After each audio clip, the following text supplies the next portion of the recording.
que el embrión está formado por tres capas germinativas, ¿no es cierto?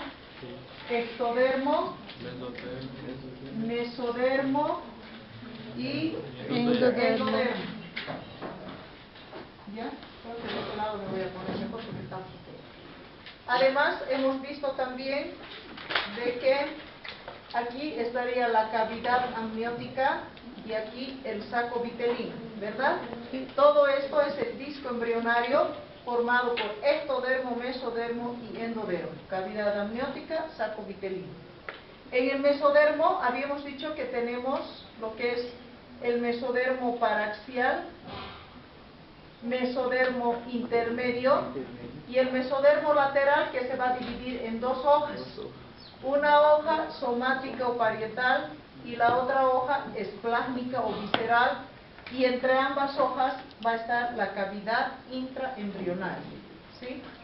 Ahora, hablando del sistema esquelético, vamos a nosotros hablar en forma ordenada. Vamos a hablar de cómo es que se ha formado la cabeza, el tronco y finalmente las extremidades, en orden, ¿sí? En forma general nos dicen de que el sistema esquelético se estaría formando a partir de tres estructuras. Mesodermo paraxial, que vendría a ser esta parte. Hoja somática del mesodermo lateral, que es esto. Y la cresta neural, que son estas porciones de aquí, las más sobresalientes. Entonces, todo el sistema esquelético, lo que viene a ser la cabeza, el tronco y las extremidades, se forman a partir del mesodermo paraxial, mesodermo intermedio y, mesodermo paraxial, hoja somática del mesodermo lateral y cresta neural, ¿ya? Vamos a ir viendo qué es lo que se va a formar a partir de cada estructura. Voy a adelantarles un poquito, disculpen, está tan incómodo todo. El mesodermo paraxial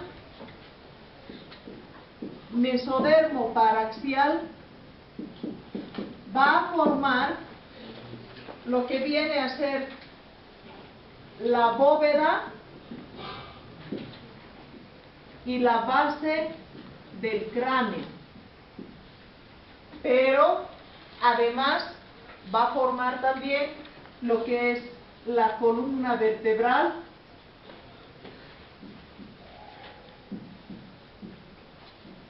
y las costillas. Todo eso va a formar el mesodermo paraxial. La hoja somática del mesodermo lateral o también pueden decir mesodermo somático, es lo mismo. Podríamos decir la hoja somática del mesodermo lateral o podríamos decir mesodermo somático, ¿sí? Va a formar lo que viene a ser la cintura escapular, la cintura pelviana, los huesos largos de las extremidades,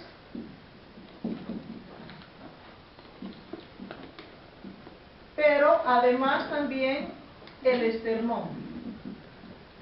Todo eso entonces se va a formar a partir de lo que es el mesodermo somático, como vamos a ver según vayamos desglosando el tema, ¿ya? La cresta neural sería la tercera estructura, ¿no ven? Esta cresta neural va a formar todo lo que viene a ser el cráneo y además la cara, que en realidad vendría a ser toda la cabeza, ¿no es cierto? ¿Ya? Entonces, esto un poquito adelantando ya de lo que vamos a ver, para que ustedes ya lo puedan memorizar de esa forma también. Vamos a empezar viendo entonces ahora cada uno de ellos. Vamos a hablar sobre el mesodermo paraxial. La anterior gestión les había dicho que cuando les mencione mesodermo paraxial, ¿pensamos en qué? En los somitas. Porque estos somitas son los que están formando parte de lo que es el mesodermo paraxial, ¿verdad? En este dibujito, esto va a ser el ectodermo, aquí está el mesodermo y aquí está el endodermo. A nivel del mesodermo paraxial, estamos viendo la estructura del somita. ¿Eso qué quiere decir? Que el mesodermo paraxial está formado por los somitas. Entonces, hablaremos de cada uno de estos. Empezamos por mesodermo paraxial. El mesodermo paraxial está formado por los somitas. La estructura del somita es así, ¿verdad? Este es el somita. Entonces, este mesodermo paraxial está formado por los somitas, ¿sí? Habíamos visto que el somita tiene una porción ventromedial que dijimos va a formar el esclerotoma, ¿sí? Una porción ventromedial que forma el esclerotoma. Y este esclerotoma a la vez da lugar a la formación de 3 tipos celulares, que son los osteoblastos, los condroblastos y los fibroblastos, ¿sí? Entonces, la porción ventromedial del somita forma el esclerotoma y este esclerotoma forma los osteoblastos, condroblastos y fibroblastos. Por otro lado, hemos visto que el somita tiene también una porción dorsolateral, que sería esto de aquí, que forma el dermatomiotoma. Dermatomiotoma, que se va a dividir en dermatoma, que va a formar la dermis de la piel, y miotoma, que va a formar los músculos. ¿Sí? Esto nos están haciendo un recuerdo de lo que ya habíamos visto en la anterior gestión, hablando de los somitas. También hablando de los somitas, nos están recordando de que estos somitas, cuando están ubicados en la región occipital, desde la región occipital hasta la parte más caudal, se llaman somitas. Pero si los somitas están ubicados a nivel cefálico, en la cabecita, se llaman somitómeros, ¿no ven? Y aquí nuevamente nos están diciendo que lo que va a formar el mesodermo paraxial es la bóveda y la base del cráneo, lo que ya les dije, pero además, cuando avancemos más el capítulo, vamos a ver que no solamente forma la bóveda y la base, sino también la columna vertebral y las costillas. ¿Está bien? Y aquí nos están comentando lo que ya les dije también, que la lámina lateral del mesodermo, la hoja somática, va a formar la cintura escapular, la cintura pelviana, los huesos largos de las extremidades y, como vamos a ver más después, va a formar el esternón también. Y la cresta neural, dijimos, está formando lo que son los huesos del cráneo y de la cara, o sea, prácticamente lo que es toda la cabeza, ¿sí? Esto como una forma de introducción nada más. Vamos a empezar ahora a ver primero la cabeza, luego el tronco y finalmente las extremidades. Empezaremos con cabeza. A nivel de la cabeza, para facilitarles un poco, vamos a hacer lo siguiente. Te pido, compañera, quitarle la luz, que produce migraña. Gracias. La cabeza, vamos a dividir todo lo que es en anatomía, seguramente ustedes han visto toda la parte de lo que es el cráneo y lo que es la cara, ¿no ven? En la cabeza. Embriológicamente vamos a hacer lo mismo. Vamos a dividir todo lo que es el cráneo en neurocráneo membranoso, neurocráneo cartilaginoso y lo que es la cara como viscerocráneo. Entonces toda la cabeza dividimos en neurocráneo membranoso, neurocráneo cartilaginoso y viscerocráneo. ¿Está bien? Hablaremos primero del neurocráneo membranoso. Entonces, cuando decimos neurocráneo membranoso, nos estamos refiriendo a la bóveda del cráneo. ¿Por qué recibe este nombre? Porque nos dicen que de inicio, esta parte del cráneo, que es la bóveda, es nada más que una membrana. una membrana en la que después van a aparecer unos puntos de osificación, a partir de los cuales van a ir formándose unas pequeñas espículas de huesito, o como agujitas de hueso, yendo de la parte central hacia la periferia, aquí lo mismo de la parte central hacia la periferia y aquí también, y al final todas esas espículas de huesito, entonces se van a ir como que superponiendo unas con otras, y finalmente va a quedar toda esta parte de la bóveda osificada. De ahí que los huesitos de la bóveda del cráneo son los huesos delgados, ¿sí? Porque antes, ¿qué era? Era una membrana. Entonces se llama neurocráneo membranoso. Y este neurocráneo membranoso se ha convertido en hueso a partir de una osificación de tipo membranosa, que es como les acabo de explicar, ¿sí? Ahora, neurocráneo cartilaginoso. ¿A qué se refiere el neurocráneo cartilaginoso? Se refiere a la base del cráneo, que también ya lo han visto en anatomía, que a propósito les ha debido costar un montón tener que aprender tantos detalles que tienen, ¿no es cierto? Porque es más complejo. Embriológicamente lo vamos a hacer de la forma más sencilla. El neurocráneo cartilaginoso lo vamos a ir estudiando primero lo que se forma en la línea media y luego lo que se forma en las partes laterales, ¿ya? Para que sea más fácil. ¿Cómo es que se va a formar entonces este neurocráneo cartilaginoso? Voy aquí a hacerles un dibujo y disculpen los malos dibujos, pero lo importante es que me entiendan, ¿ven?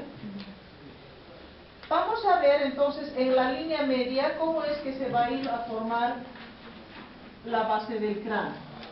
Nos ubicamos un poquito con lo que viene a ser la silla turca, ¿sí? La silla turca. La parte donde está la silla turca, vamos a denominarle nosotros porción cordal, ¿ya? Por delante de esta silla turca vamos a encontrar lo que viene a ser el cuerpo del esfenoides y la lámina cribosa del etmoides, ¿no es cierto? A esta porción donde está el cuerpo del esfenoides y la lámina cribosa del etmoides vamos a denominarle porción precordal. Y lo que está por detrás de la silla turca, que vendría a ser la base del hueso occipital, le vamos a denominar porción paracordal. Entonces, en la línea media estamos viendo primero donde está la silla turca, que es porción cordal. Lo que está por delante, que es el cuerpo del esfenoides y la lámina cribosa del etmoides, porción precordal. Y lo que está por detrás de la silla turca, porción paracordal. Podríamos decir, por ejemplo, ¿qué estructuras forman la porción precordal? El cuerpo del esfenoides y la lámina cribosa del etmoides, ¿no es cierto? ¿Quiénes forman la porción cordal? La silla turca. ¿Quiénes forman la porción paracordal? ¿O quién forma la porción paracordal? La base del hueso occipital. Y aquí hay un detalle que nos están mencionando, que todo el hueso occipital estaría siendo formado a partir de la porción paracordal, que es esto de la base, ¿no es cierto? Digamos que es más o menos así. Aquí está el agujero occipital, ¿sí? Entonces, todo el hueso occipital está formado por la porción paracordal, que es esto, más los cuerpos de los 3 esclerotomas occipitales, ¿ya? Entonces, el hueso occipital en su conjunto se forma de la porción paracordal más los cuerpos de los 3 esclerotomas occipitales. En su libro ustedes van a ver 3 rayitas aquí. Eso se está refiriendo a los cuerpos de los 3 esclerotomas occipitales. Pero si les puedo preguntar de distintas maneras, ¿no es cierto? Puedo decir, ¿a partir de qué estructura se forma el hueso occipital? A partir de la porción paracordal y los cuerpos de los 3 esclerotomas occipitales. O podría decirle solamente, ¿a partir de qué estructura se forma la base del hueso occipital? a partir de la porción paracordal y nada más, ¿no es cierto? Se están dando cuenta, ¿sí? ¿Está bien? Por otro lado, nos dicen ahora que en las partes laterales, eso es en la línea media, en las partes laterales se va a formar una alita así pequeña que embriológicamente se denomina ala orbitaria, que en anatomía ya nosotros le denominamos como ala menor del esfenoides, ¿no es cierto? ¿Sí? Más por detrás va a venir otra estructura que es una ala así mucho más grande, que vendría a ser el ala temporal, que va a formar el ala mayor del esfenoides, ¿sí? Más por detrás vamos a tener aquí una otra estructura que es la cápsula periótica. Cápsula periótica. Esta cápsula periótica estaría dividido por un surquito en dos porciones. Una porción superior que se va a denominar porción petrosa y una porción inferior que se va a denominar porción mastoidea, que sería la parte del hueso temporal, ¿no ve? Que tiene sus dos porciones. Entonces, en las partes laterales, les decía, tenemos una alita pequeña que es el ala orbitaria y que se llama ala menor del esfenoides. Por detrás, el ala temporal, que son estos de aquí, que después forma el ala mayor del esfenoides. Más por detrás, les decía, la cápsula periótica, que es esto, y que está dividido por un surquito en una porción petrosa y una porción mastoidea. Y nada más en relación a la base del cráneo, condrocráneo o neurocráneo cartilaginoso. ¿Está claro hasta aquí? Entonces hemos visto la bóveda o neurocráneo membranoso, hemos visto la base o neurocráneo cartilaginoso y nos tocaría ver el viscerocráneo o cara, ¿sí? Les voy a pedir un segundito para poder piquear y volver a subir, porque tenemos igual a continuación la clase con ustedes, ¿sí? No vamos a permitir